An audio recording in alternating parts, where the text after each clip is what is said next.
Be Wealthy and Smart, episode 1481.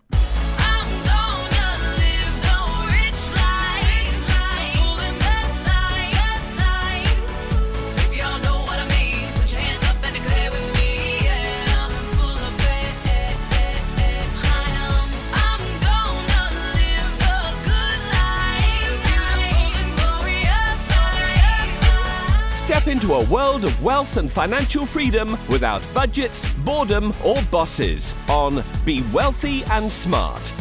And now, here's your host, Linda P. Jones. Welcome to Be Wealthy and Smart. I'm Linda P. Jones, America's Wealth Mentor, empowering women and men worldwide to financial freedom. On today's show, we're going to talk about, is the correction over in the stock market? So recently, the stock market, as you know, has been going through a sharp correction. So sharp that when you look at a chart, it looks highly controlled. The Dow Industrials had their biggest one-week drop since 2023, and the NASDAQ is down 12% from its high through Friday's close. Now, much of this is over the talk of tariffs and confusion about what's actually going to become a tariff or isn't going to become a tariff, the aggressive cost-cutting of Elon Musk's Doge department. These things have raised worries about corporate and consumer confidence. And then the administration itself said there has to be some economic and market pain that has to be tolerated to overhaul most government agencies alongside global trade policy. And they've even talked about a detox. Treasury Secretary Scott Bessent said a detox period could be needed to transition the economy off government spending to more private spending, and that there were no guarantees a recession would be avoided. But here's what I'm seeing. When I look at the chart of the S&P 500, it looks like we've turned the corner. And it looks like the market's already bottomed. Now, what I think is going to happen is we're going to have a relief rally, and then we're going to come back down and test the lows again. So it's not going to feel like it's over because we are going to have upside and then a little bit of resumed downside, but I don't think we're going to go lower than the lows we've already seen. So I think the low is in, but I do think we're going to have a test of that low again. So we might come back down to where that low was or make a slightly higher low. But nonetheless, I think the worst is behind us, and that's good news. And that's because we're getting some good data coming in.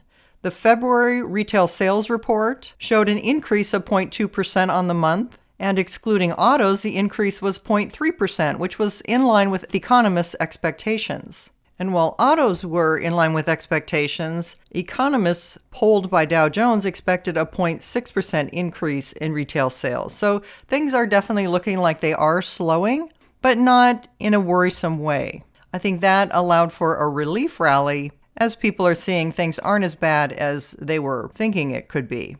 Treasury Secretary Bessent said the Trump administration is focused on preventing a financial crisis that could be the result of massive government spending over the past few years. He said, "What I could guarantee is we would have had a financial crisis. I've studied it, I've taught it, and if we kept up with these spending levels, everything was unsustainable. We are resetting and we are putting things on a sustainable path." When looking at GDP, the annual GDP growth in the U.S. is projected to slow from its recent pace at 2.2% in 2025 to 1.6% in 2026. But that still would be positive growth and therefore not a recession. So I think recession is off the table, and anyone talking about recession is just overblowing the statistics. The economy is still strong, and just like before, when we didn't have a recession, and I said we wouldn't have a recession, but other people got it wrong, I do believe things are looking very strong, especially starting in May of this year, for a strong recovery in the stock market, in the tech sector,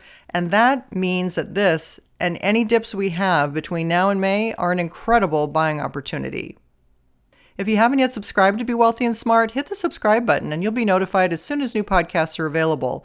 And all of my podcasts are on my website at lindapjones.com/podcasts. And while you're there, sign up for my weekly newsletter for more wealth tips for your financial freedom. That's all for today. Until next time, live the good life and be wealthy and smart.